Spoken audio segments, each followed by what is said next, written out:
Assalamualaikum warahmatullahi wabarakatuh. Kami dari kelompok 7 yang beranggotakan Ola Rizky Fitriani, saya sendiri Hafid Ahmad Zudi, Melisa Nurrahna, Mutia Astuti, Nabila Istiandani Kendra, Nadia Humari Nurhasna, Zulfa Nadia akan mempresentasikan bab 24 yaitu penyelesaian audit. Next. Tujuan pembelajaran 24 strip 1 merancang dan melaksanakan pengujian audit yang berhubungan dengan tujuan audit penyajian dan pengungkapan. 24 strip 2 melaksanakan review atas kewajiban kontingen dan komitmen. 24 strip 3 memperoleh dan mengevaluasi surat dari pengacara klien. 24 strip 4 melaksanakan review pasca praka untuk peristiwa kemudian. 24 strip 5 merancang dan melaksanakan langkah terakhir dalam segmen pengumpulan bukti audit. 24 strip 6 memadukan bukti audit yang dikumpulkan dan mengevaluasi keseluruhan hasil audit. 24 strip 7 berkomunikasi secara efektif dengan komitmen komite audit dan manajemen. Baik. 24 strip 8 mengidentifikasikan tanggung jawab auditor ketika fakta yang mempengaruhi laporan audit diungkap setelah laporan diterbitkan. Next. Review yang baik memerlukan lebih dari sekedar melihat file audit. Lori Lennett, auditor senior dari Santro, Best and Harmon, menugaskan asisten staff Clausen Little untuk mengaudit utang usaha website industri produsen peralatan yang besar. Utang usaha atau account payable merupakan akun kewajiban utama untuk perusahaan manufaktur dan menguji pisah batas utang usaha adalah bidang audit yang penting. Pengujian terutama melibatkan review kewajiban yang dicatat oleh klien dengan memeriksa pembayaran lanjut ke pemasok dan kreditor lainnya untuk memastikan bahwa kewajiban-kewajiban itu dicatat dengan benar. Lynette mengamati bahwa Little menghabiskan banyak waktu di telepon untuk masalah pribadi. Tidak lama sebelum audit selesai, Little mengumumkan bahwa dia akan meninggalkan kantor akuntan. Di luar gangguan yang dialami Little akibat masalah pribadinya, ia menyelesaikan pekerjaan audit yang ditugaskan sesuai dengan waktu yang dianggarkan. Karena Lynette mengkhawatirkan kebiasaan kerja Little, dia memutuskan untuk mereview file audit dengan teliti.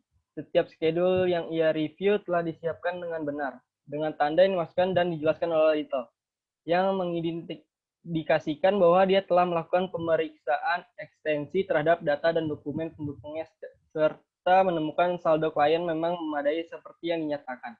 Secara khusus, tidak ada pembayaran lanjutan setelah akhir tahun untuk pembelian persediaan yang diterima selama periode audit yang belum diaktualkan oleh perusahaan. Ketika Lynette menyelesaikan auditnya, dia memberitahu Kelsey Mayburn untuk manajer penugasan audit bahwa file-filenya telah siap ia review. Ia memiliki pengetahuan yang luas mengenai produsen peralatan dan juga mengenai website industri. Mayburn review semua file audit termasuk prosedur analitis yang dilaksanakan selama audit. Setelah menghitung prosedur analitis tambahan yang dilaksanakan selama review, dia menghubungi Lynette dan memberitahu Lynette bahwa utang usaha tampak tidak wajar baginya. Mayburn meminta Lynette untuk melakukan pemeriksaan tambahan. Lynette kembali dan memeriksa semua dokumen yang telah ditandainya dalam file audit yang diperiksanya. Segera terlihat bahwa Little mungkin sama sekali tidak memeriksa dokumen tersebut atau tidak tahu apa yang harus dia lakukan sewaktu pemeriksaan. Ternyata ada hampir $5 juta pembelian yang dapat dimasukkan pada tanggal 31 Desember 2012 periode audit yang tidak dimasukkan sebagai kewajiban. Review Mayburn mungkin telah menyelamatkan Santrobis dan Harmon dari rasa malu atau bahkan hal-hal yang lebih buruk. Next. Prinsip dasar penyelesaian audit. Penyelesaian pekerjaan lapangan terbagi 5. Pertama, review peristiwa kemudian. Kedua, review notulen rapat komisaris dan manajemen. Ketiga, review bukti permasalahan hukum, tuntutan, dan kebijakan atau LCA. 4. Meminta surat representasi klien. 5. Melakukan prosedur analitis. Evaluasi temuan dibagi jadi 4. Menentukan perakiraan akhir materialistis dan risiko audit. 2. Review teknis penyajian laporan keuangan. 3. Merumuskan pendapat audit dan penyusunan draft laporan audit. 4. Melakukan review akhir kertas kerja Dan terakhir, komunikasi dengan klien terbagi menjadi 3. 1. Komunikasi tertulis tentang pengendalian intern. 2. Komunikasi tertulis tentang pelaksanaan audit. 3. Membuat manajemen letter. Next. Tujuan audit penyajian dan pengungkapan. Tujuan audit pertama, keterjadian serta hak dan kewajiban mengungkapkan peristiwa dan transaksi yang terjadi serta terkait dengan entitas. Contoh prosedur substansifnya, yang pertama itu mereview kontrak utang untuk menentukan bahwa piutang usaha digadaikan sebagai jaminan. Yang kedua, kelengkapan semua pengungkapan yang harus dimasukkan dalam laporan keuangan telah dimasukkan. Contohnya menggunakan draft pengungkapan untuk menentukan apakah laporan keuangan sudah memuat semua pengungkapan yang diwajibkan oleh standar akuntansi. 3. Tujuan, klasifikasi dan kemampuan untuk dipahami informasi keuangan disajikan dan digambarkan dengan tepat, serta pengungkapannya diekspresikan dengan jelas. Contohnya, mereview laporan keuangan untuk menentukan apakah aktiva atau aset diklasifikasikan dengan benar antara kategori lancar dan tidak lancar. Keempat, tujuan audit, keakuratan dan penilaian informasi keuangan dan informasi lainnya diungkapkan secara wajar pada jumlah yang benar. Contohnya, merekonsiliasi jumlah yang dimasukkan dalam catatan kaki utang jangka panjang dengan informasi yang diperiksa dan didukung dalam kertas kerja audit utang jangka panjang auditor. Next.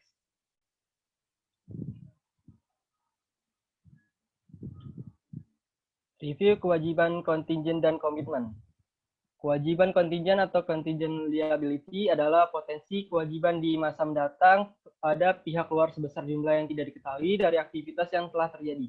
Kewajiban kontingen yang material harus diungkap dalam catatan kaki. Diperlukan 3 kondisi agar kewajiban kontingen ada. Yang pertama, terdapat potensi pembayaran di masa depan kepada pihak luar atau kerusakan aktiva atau aset yang diakibatkan oleh kondisi yang ada. 2. Terdapat ketidakpastian mengenai jumlah pembayaran atau kerusakan di masa mendatang. Ketiga, hasil akan dipecahkan oleh satu atau beberapa kejadian di masa mendatang. Selanjutnya, pada tabel 2, strip 2, kemungkinan keterjadian dan perlakuan laporan keuangan. Kemungkinan keterjadian peristiwa, perlakuan laporan keuangan, remote atau kecil kemungkinan, tidak perlu pengungkapan, reasonably possible atau lebih besar dari remote tetapi lebih kecil dari probable, diperlukan pengungkapan catatan kaki, probable, mungkin terjadi jika jumlah dapat diestimasi secara masuk akal, akun-akun laporan keuangan disesuaikan. Jika jumlah tidak dapat diestimasi secara masuk akal, diperlukan pengungkapan catatan kaki. Next. Selanjutnya, gambar 24-2. Di sini ada pengajuan pertanyaan yang umum kepada pengacara. Next. Dari gambar 24-2 menyajikan contoh surat standar umum yang dikirimkan kepada pengacara untuk dikembalikan langsung ke kantor akuntan publik. Perhatikan paragraf pertama meminta agar pengacara mengkomunikasikan kontingensi hingga tanggal laporan auditor. Pada tahun-tahun belakangan ini, pengacara menjadi enggan menyediakan informasi tertentu kepada auditor karena exposure mereka sendiri akan kewajiban hukum jika menyediakan informasi yang tidak benar atau rahasia. Untuk mempelajari lebih lanjut mengenai kekhawatiran pengacara, baca sketsa dalam kotak mengenai pandangan hukum. Sifat penolakan oleh pengacara untuk menyediakan informasi yang lengkap mengenai kewajiban kontingen kepada auditor berada dalam 2 kategori. Yang pertama, pengacara menolak merespon karena kurangnya pengetahuan mengenai persoalan yang melibatkan kewajiban kontingen. Yang kedua, pengacara menolak mengungkapkan informasi yang mereka anggap rahasia. Next. Review peristiwa kemudian. Yang pertama, peristiwa kemudian adalah peristiwa yang terjadi setelah tanggal neraca sampai dengan tanggal penerbitan laporan audit. Periode peristiwa adalah periode setelah tanggal neraca sampai dengan tanggal akhir pekerjaan lapangan. Tanggung jawab utama auditor adalah untuk peristiwa yang terjadi pada periode peristiwa kemudian. Next. Berikut adalah ilustrasi dari peristiwa kemudian. Jadi, tanggung jawab utama auditor adalah pada peristiwa kemudian yang terjadi pada periode peristiwa kemudian. Next.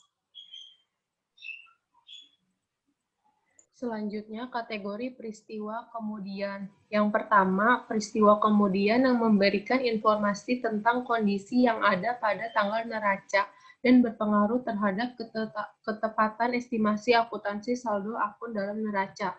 Contohnya itu yang pertama, estimasi biaya garansi dan biaya hadiah. Selanjutnya, estimasi biaya denda perkara pengadilan. Yang ketiga, estimasi penghapusan piutang. Peristiwa kemudian semacam ini memerlukan jurnal penyesuaian dan bila perlu termasuk pengungkapan.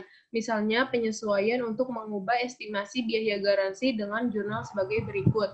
Biaya garansi di debit, kemudian kreditnya utang garansi.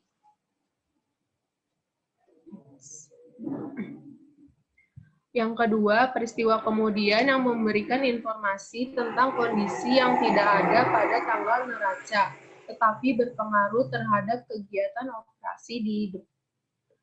operasi ke depan. Contohnya itu kebijakan pengembangan bisnis, kebijakan penghentian produk, kebijakan penutupan cabang, dan yang terakhir bencana alam seperti kebanjiran, banjir, dan sebagainya. Peristiwa kemudian semacam ini memerlukan jurnal penyesuaian, tetapi hanya memerlukan pengungkapan karena tidak ada yang salah dengan saldo akun per tanggal laporan keuangan. Next. Contoh lain peristiwa kemudian, ada memerlukan penyesuaian. Realisasi aset per tanggal neraca dengan jumlah yang berbeda. Yang kedua, penyelesaian estimasi utang akhir tahun dengan jumlah yang berbeda. Dan yang kedua, memerlukan pengungkapan, penerbitan obligasi atau saham, akuisisi perusahaan lain, dan kerugian karena bencana.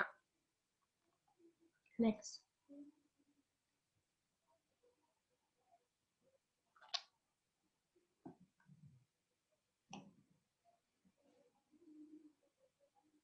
Next. Prosedur audit peristiwa kemudian. 1. Mereview laporan interim dan membandingkannya dengan data laporan keuangan yang diaudit. Yang kedua, wawancara dengan pertanggungjawaban laporan keuangan tentang yang pertama, status utang bersyarat atau komitmen lain per tanggal laporan keuangan. Yang kedua, perubahan signifikan pada modal saham, utang jangka panjang, atau modal kerja. Yang ketiga, status akun-akun yang dilaporkan berdasarkan data tentapi atau estimasi.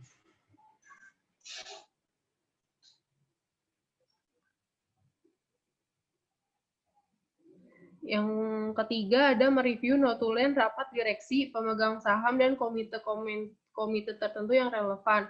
Yang keempat, wawancara atau konfirmasi dengan bagian legal perusahaan tentang LCA, litigation, claims, and assessment, atau permasalahan hukum, klaim, atau tuntutan pihak ketiga, serta estimasi konsekuensi ekonomi dan permasalahan legal yang dihadapi oleh perusahaan. Yang kelima, meminta surat representasi dari manajemen tentang peristiwa kemudian yang memerlukan penyesuaian atau pengungkapan. Next. Efek peristiwa kemudian. Kegagalan mencatat atau mengungkap peristiwa kemudian bisa menyebabkan penerbitan laporan audit yang menyimpang dari bentuk standar, tergantung pada tingkat penyimpangan yang terjadi. Auditor dapat memberikan pendapat dengan kualifikasi atau pendapat tidak wajar. Sebagai akibat laporan keuangan tidak disajikan secara wajar sesuai dengan standar akuntansi yang berlaku. Next.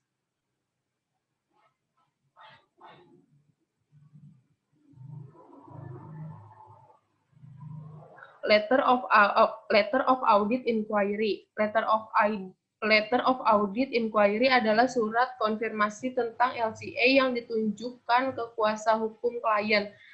LAI diperlukan karena auditor secara umum tidak memiliki kompetensi untuk membuat kesimpulan profesional tentang seluruh persoalan LCA. Secara umum, LCA dipahami secara langsung oleh manajemen, sehingga manajemen menjadi sumber informasi tentang LCA. Informasi penting tentang LCA harus dibuat dalam bentuk tertulis dan menjadi bagian dari kertas kerja audit. Next. Surat representasi manajemen. Untuk memenuhi standar pekerjaan lapangan yang ketiga, auditor harus mendapatkan surat representasi manajemen atau rep letter. Meskipun rep letter tidak bisa untuk menggantikan prosedur audit yang harus dilakukan oleh auditor. Fungsi dari rep letter adalah yang pertama untuk mengonfirmasi pernyataan lisan manajemen, yang kedua untuk mendokumentasikan pernyataan manajemen, yang ketiga untuk mengurangi potensi salah paham tentang pernyataan manajemen. Next.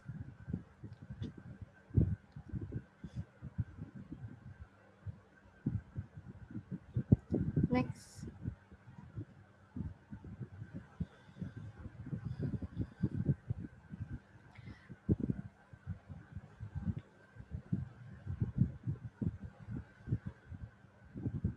Next.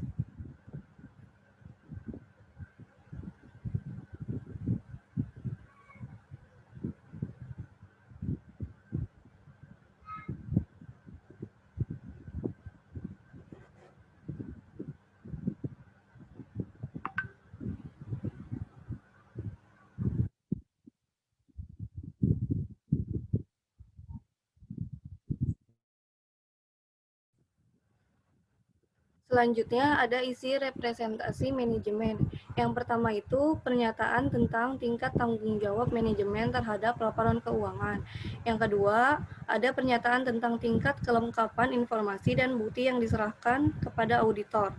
Yang ketiga, penjelasan tentang masalah pengakuan pendapatan, estimasi, akuntansi, dan pengungkapan. Yang keempat, ada penjelasan tentang peristiwa kemudian atau subsequent events. Next.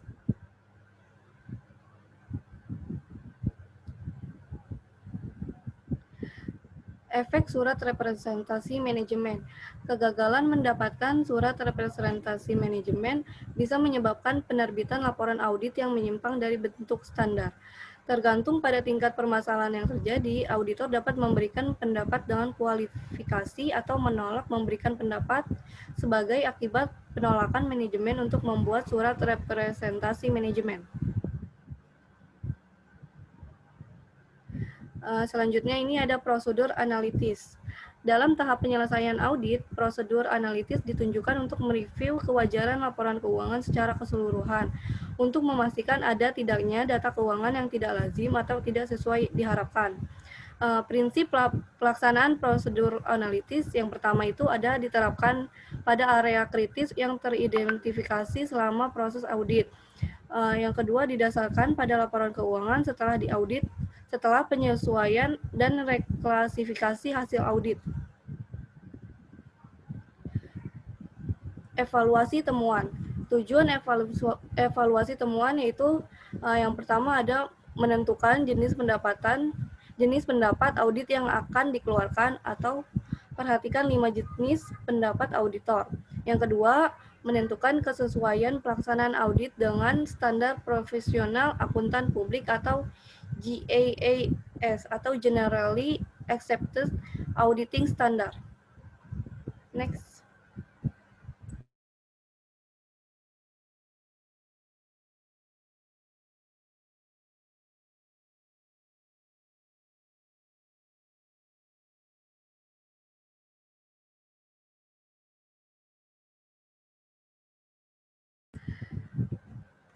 Selanjutnya ada prosedur evaluasi temuan. Yang pertama itu melakukan asesmen final materialitas dan resiko audit. Yang kedua melakukan evaluasi kelangsungan hidup perusahaan. Yang ketiga melakukan review teknis laporan keuangan. Yang keempat merumuskan pendapat auditor dan membuat draft laporan audit atas laporan keuangan. Yang kelima merumuskan pendapat auditor dan membuat draft laporan audit atas sistem pengendalian intern laporan keuangan untuk perusahaan publik. Dan yang keenam melakukan review akhir atas kertas kerja audit.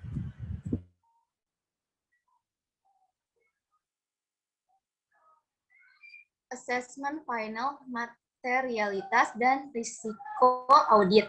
Asesmen didasarkan atas 1. Salah saji yang teridentifikasi melalui pengujian substantif. 2. Prediksi potensi salah saji berdasarkan pengujian sampel. 3. Prediksi salah saji berdasarkan pengujian analitis. Total ketika komponen untuk setiap akun disebut dengan likely misstatement, dan untuk seluruh akun disebut aggregate likely misstatement. Next. Evaluasi kelangsungan hidup. Keraguan substansial tentang kelangsungan hidup perusahaan.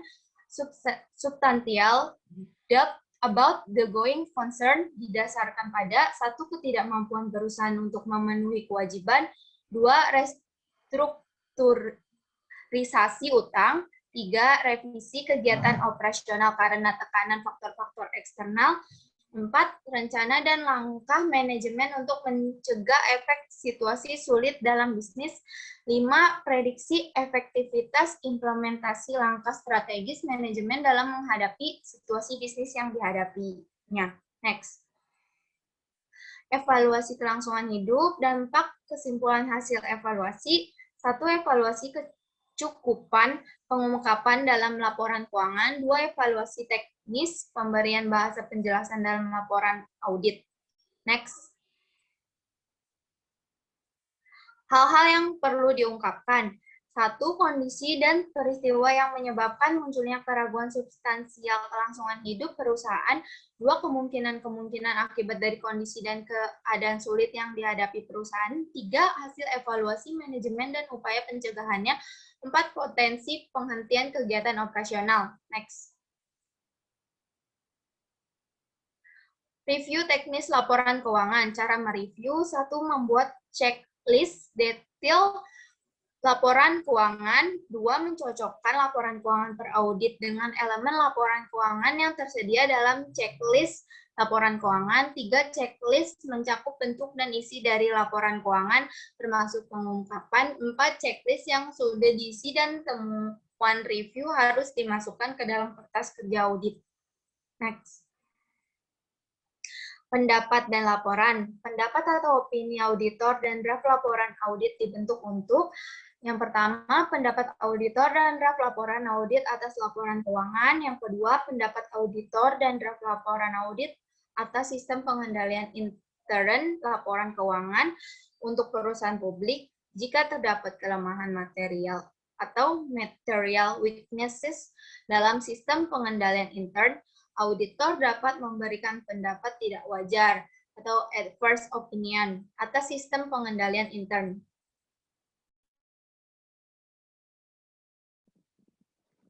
Akumulasi bukti akhir. Selain review terhadap peristiwa kemudian, auditor memiliki beberapa tanggung jawab akumulasi bukti akhir yang diterapkan pada semua siklus. 5 jenis akumulasi bukti akhir akan dibahas di bab ini. Melaksanakan prosedur analitis akhir, mengevaluasi asumsi going concern, memperoleh surat representasi manajemen, mempertimbangkan informasi yang menyertai laporan keuangan dasar, dan membaca informasi lain dalam laporan tahunan. Masing-masing dari hal tersebut dilakukan belakangan dalam audit. Standar auditing mengharuskan auditor melaksanakan prosedur analitis selama penyelesaian audit. Ini bermanfaat sebagai review akhir atas salah saji yang material atau masalah keuangan yang tidak ditemukan selama pengujian lain, dan untuk membantu auditor mengambil pandangan objektif akhir terhadap laporan keuangan. Merupakan hal yang umum bagi seorang partner untuk melakukan prosedur analitis selama review akhir atas dokumentasi audit dan laporan keuangan. Next. Berikut ada gambar 24 contoh informasi tambahan yang menyertai laporan keuangan dasar. Next. Evaluasi hasil. Untuk membantu memutuskan apakah bukti audit sudah mencukupi, auditor seringkali menggunakan penyelesaian daftar pemeriksaan audit atau completing the audit checklist, yang merupakan sisa item yang mungkin telah terabaikan. Gambar 245 mengilustrasikan bagian dari penyelesaian daftar pemeriksaan audit.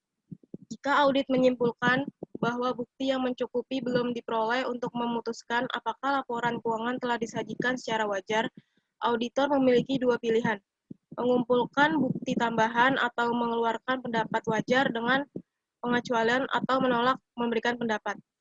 Berikut di bawah ini gambar 245 penyelesaian daftar pemeriksaan audit. Next.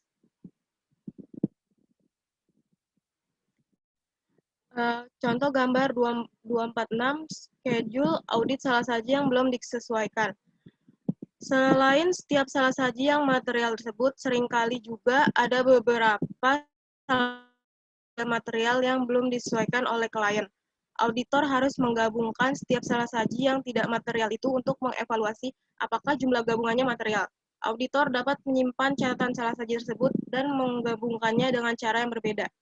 Tetapi, banyak auditor menggunakan schedule audit salah saji yang belum disesuaikan, unadjusted misstatement audit schedule, atau ikhtisar salah saji yang mungkin.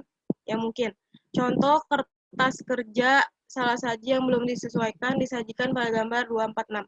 Auditor juga harus mempertimbangkan dampak salah saji yang diidentifikasi pada tahun sebelumnya yang belum dikoreksi terhadap laporan keuangan tahun berjalan. Schedule pada gambar 246 menyajikan baik salah saji yang diketahui di mana klien telah memutuskan untuk tidak menyesuaikan dan memproyeksikan salah saji, termasuk kesalahan sampling, maupun total saji yang mungkin bagi beberapa kategori laporan keuangan. Bagi sisi kiri bawah schedule audit yang berjudul kesimpulan, mencakup perbandingan lebih saji dan kurang saji yang mungkin dengan materialitas. Ikhtisar schedule audit ini harus dimasukkan dalam representasi manajemen bahwa salah saji yang belum dikoreksi tidak material. Next.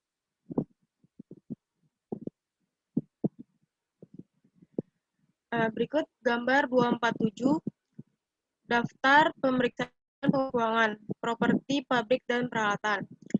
Dalam review dokumen audit atau review of audit documentation, harus dilakukan oleh seorang yang memiliki pengetahuan tentang klien dan situasi dalam audit. Karena itu, supervisor langsung auditor umumnya melaksanakan review awal terhadap file audit yang dibuat oleh auditor lain. Next.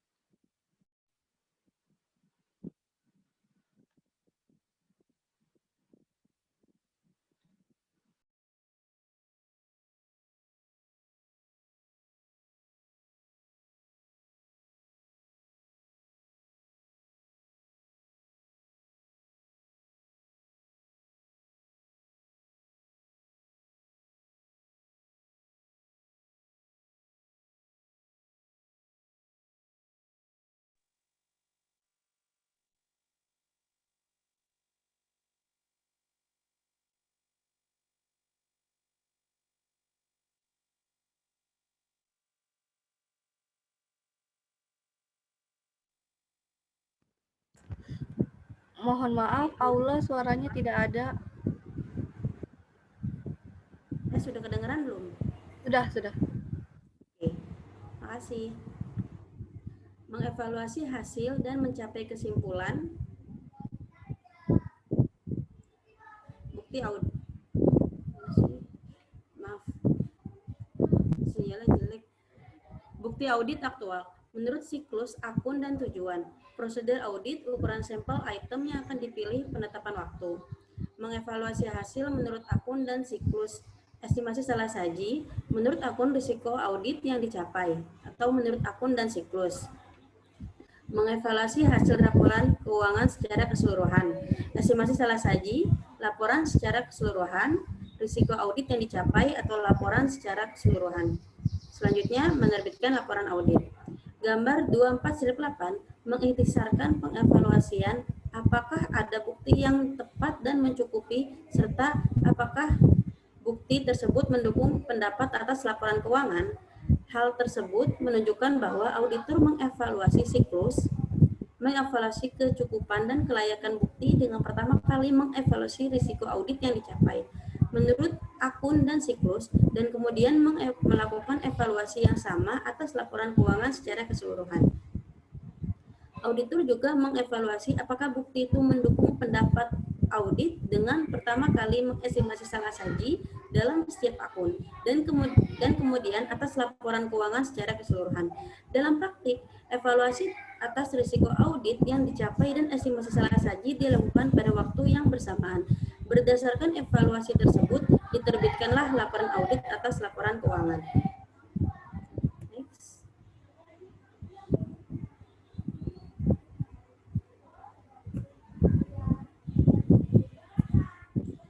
Lebih lanjut, pada akhir tanggal neraca klien, tanggal 31 bulan 12 2013, periode di mana review atas peristiwa kemudian dilakukan, lalu tanggal laporan audit, yaitu pada tanggal 11 bulan 3 2014, itu periode pemrosesan laporan keuangan. Dan pada tanggal penerbitan laporan keuangan klien, yaitu periode di mana penemuan fakta-fakta lebih lanjut terjadi. Gambar 24/9 mengilustrasikan periode yang dicakup oleh review atas peristiwa kemudian, pemrosesan laporan keuangan, dan penemuan fakta-fakta lebih lanjut setelah tanggal audit. Setelah tanggal laporan audit. Ketika Anda mereview angka-angkanya, perhatikan bahwa auditor tidak bertanggung jawab mereview peristiwa kemudian setelah tanggal laporan audit. Jika auditor menemukan fakta-fakta lebih lanjut setelah tanggal laporan audit 11 pada tanggal 11 bulan 3 2014, tetapi sebelum laporan keuangan audit pada tanggal 26 bulan 3 2014, mereka akan mengharuskan agar laporan keuangan direvisi sebelum diterbitkan. Auditor juga akan mengikuti salah satu dari dua opsi yang dibahas dalam bagian penanggalan ganda. Review akhir kertas kerja, yaitu ada dua. Yang pertama, manajer melakukan review kertas kerja yang dibuat oleh senior auditor, termasuk mereview beberapa atau di seluruh kertas kerja yang telah direview oleh senior auditor. Dan yang kedua, partner bertanggung jawab terhadap penugasan audit, melakukan review kertas kerja yang dibuat oleh manajer dan mereview kertas kerja lain secara selektif. Tujuan review oleh partner. Yang pertama, menguji keakuratan dan kelengkapan kertas kerja. Yang kedua, menguji ketepatan pertimbangan profesional pembuat kertas kerja. Yang ketiga, menguji kesesuaian pelaksanaan audit dengan ketentuan audit yang tertera dalam surat penugasan audit. Yang keempat, menguji ketepatan penyelesaian seluruh pertanyaan penting tentang akuntansi, audit, dan pelaporan yang telah muncul dalam proses audit. Dan yang kelima, menguji kesesuaian pendapat auditor dengan kertas kerja yang mendukungnya. Dan terakhir, menguji kesesuaian pelaksanaan audit dengan SPAP dan kebijakan kontrol kualitas KAP. Tujuan review oleh partner sejumlah KAP mensyaratkan review kertas kerja oleh partner yang tidak terlibat di dalam proses audit, yang dikenal dengan unindependent atau cold or second review. Komunikasi dengan klien. Materi komunikasi ada dua. Yang pertama, permasalahan kecukupan atau efektivitas sistem pengendalian intern, dan yang kedua, permasalahan yang muncul dalam proses pelaksanaan audit. Pelaporan SPI. Permasalahan SPI yang perlu dilaporkan ke manajemen adalah ada kelemahan signifikan atau significant deficiency, adalah permasalahan SPI yang menghambat kemampuan perusahaan untuk membuat laporan keuangan yang terpercaya sesuai dengan standar akuntansi. Laporan harus dibuat tepat waktu, bila pada saat proses audit berlangsung atau setelah kesimpulan hasil audit. Dan yang kedua ada kelemahan material atau material weaknesses, adalah kelemahan material baik SPI tertentu atau SPI secara keseluruhan yang mengakibatkan salah saji material pada laporan tahunan atau laporan interim tidak bisa dicegah atau dideteksi oleh SPI.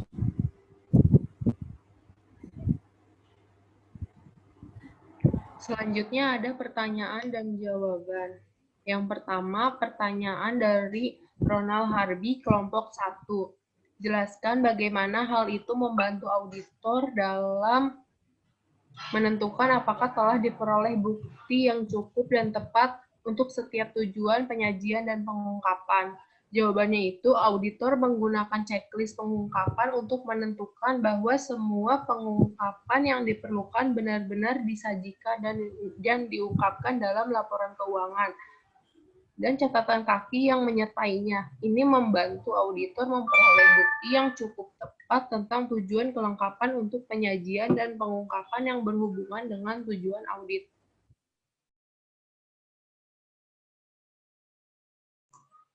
Selanjutnya ada pertanyaan dari Feby Nurjana, kelompok 2. Bagaimana jika penyelesaian audit salah satu prinsip pelaksana prosedur analisnya tidak terlaksana? Jika tidak, apakah ada cara lain untuk mereview kewajaran laporan keuangan secara keseluruhan tersebut? Jelaskan. Tidak dapat dilaksanakan karena prosedur ini didasarkan pada pertimbangan profesi dan keadaan. Prosedur analitis yang tepat akan dapat membuktikan ketelitian pembukuan dan kelayakan penyajian laporan keuangan. Melalui prosedur analitis dapat identifikasi beberapa penyimpangan yang terjadi dalam laporan keuangan klien, seperti salah saji yang terlalu besar atau yang terlalu rendah. Tidak ada cara lain atau prosedur alternatif untuk mereview kewajaran laporan keuangan secara keseluruhan.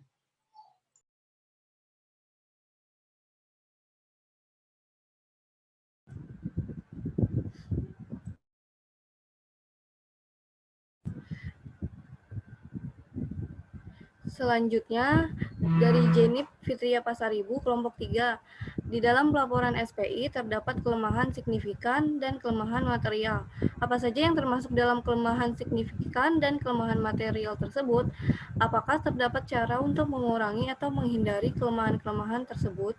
Jika ada, bagaimana cara mengurangi atau menghindarinya? Kelemahan signifikan seperti adanya kecurangan pada laporan keuangan atau fraud, misalnya laba yang tiba-tiba meningkat atau menurun dengan tajam, adanya pengeluaran perusahaan yang bukan untuk kegiatan operasional perusahaan, kelemahan material seperti kerugian dan kehilangan barang. Cara menguranginya diadakan rapat dengan ketua divisi yang melibatkan audit internal yang bertanggung jawab hingga menemukan solusi yang terbaik.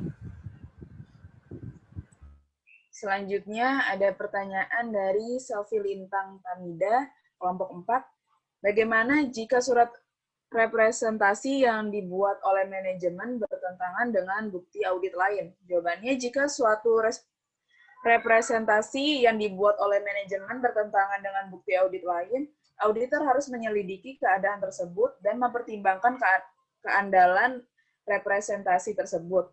Berdasarkan keadaan tersebut, auditor harus mempertimbangkan apakah keandalan representasi manajemen yang berkaitan dengan aspek lain, laporan keuangan memadai, dan beralasan.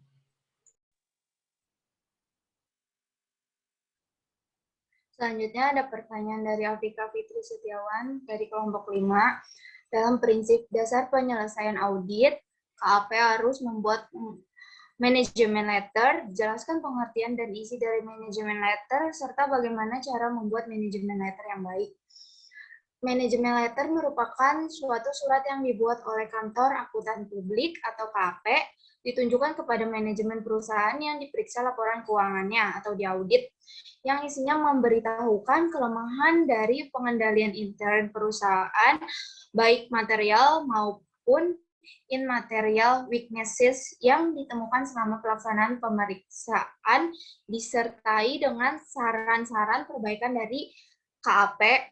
Dalam membuat manajemen letter, perlu diperhatikan beberapa hal penting agar dihasilkan suatu manajemen letter yang baik dan efektif. Yang pertama, manajemen letter harus tepat waktu atau timely, sehingga perusahaan masih sempat melakukan perbaikan-perbaikan dalam pengendalian internnya. Jika manajemen letter terlambat diberikan, kemungkinan besar kelemahan-kelemahan dalam pengendalian intern sudah mengakibatkan terjadinya kesalahan dan kecurangan yang merugikan perusahaan. 2. Manajemen letter harus berisi saran-saran yang bermanfaat dan bisa diterapkan. Yang ketiga, komentar dan saran-saran dalam manajemen letter tidak boleh merupakan sesuatu yang surprise atau mengejutkan. Untuk itu, sebelumnya, konsep manajemen letter harus didiskusikan terlebih dahulu dengan manajemen perusahaan dan bagian yang berkaitan dan dimintakan komentar dari manajemen. Yang keempat, manajemen letter harus ditulis dengan menggunakan bahasa yang baik, halus, dan tidak menyinggung perasaan orang lain. harus diusahakan agar walaupun kita mengomentari kesalahan orang lain, namun tidak sampai menyinggung perasaan orang lain.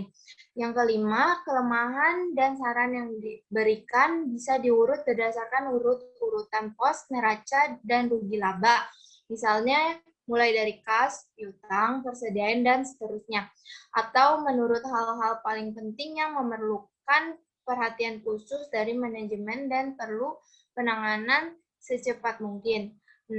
Saran-saran yang diberikan harus disesuaikan dengan kondisi bisnis perusahaan dan harus menunjukkan kemauan baik kantor akuntan publik untuk membantu pengembangan usaha perusahaan.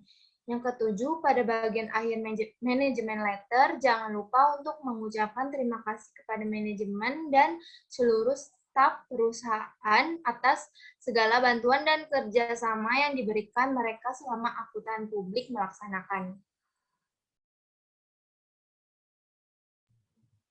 Selanjutnya, pertanyaan dari Dika Deswara dari kelompok 6. Jelaskan apa yang dimaksud dengan informasi yang menyertai laporan keuangan dasar. Tingkat asuransi apa yang mungkin ditawarkan kantor akuntan publik untuk informasi?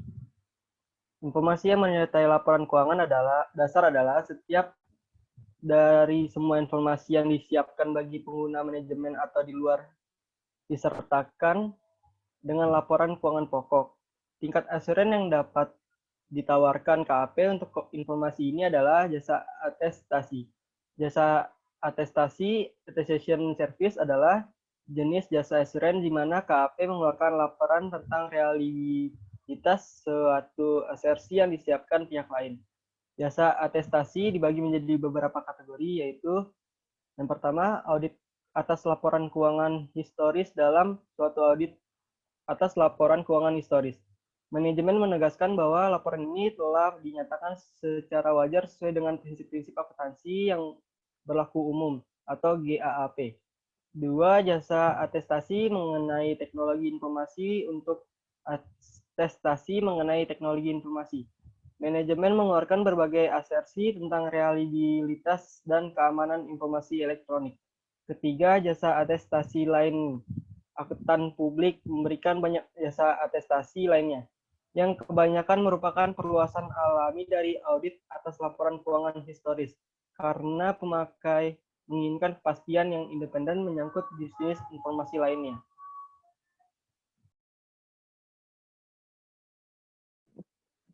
Selanjutnya, pertanyaan dari Vira, kelompok 8. Di bagian evaluasi kelangsungan hidup, apa yang dimaksud potensi penghentian kegiatan operasional, dan apa saja kemungkinan-kemungkinan akibat dari kondisi dan keadaan sulit yang dihadapi perusahaan.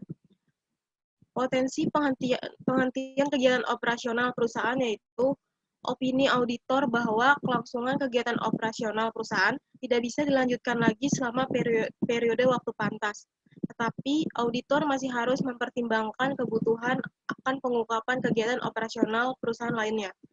Kemungkinan akibat dari kondisi dan keadaan sulit yang dihadapi perusahaan yaitu kemungkinan terhentinya operasi dan kemungkinan pulihnya kembali keadaan perusahaan klien, atau klasifikasi aktiva yang dicatat atau klasifikasi hutang.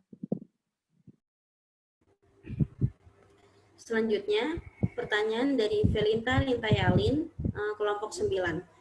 Pertanyaannya adalah, jelaskan mengapa seseorang auditor tertarik dengan komitmen klien untuk membeli bahan baku dengan harga pasti di masa depan.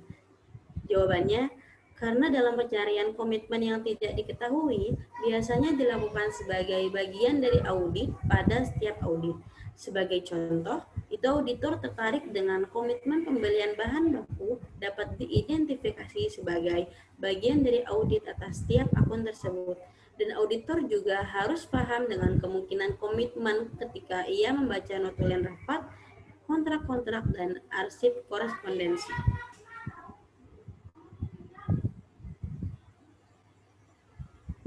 Sekian presentasi dari kelompok 7. Kalau ada kekurangan mohon dimaafkan. Wabillahi taufiq wal hidayah. Wassalamualaikum warahmatullahi wabarakatuh. Waalaikumsalam warahmatullahi wabarakatuh.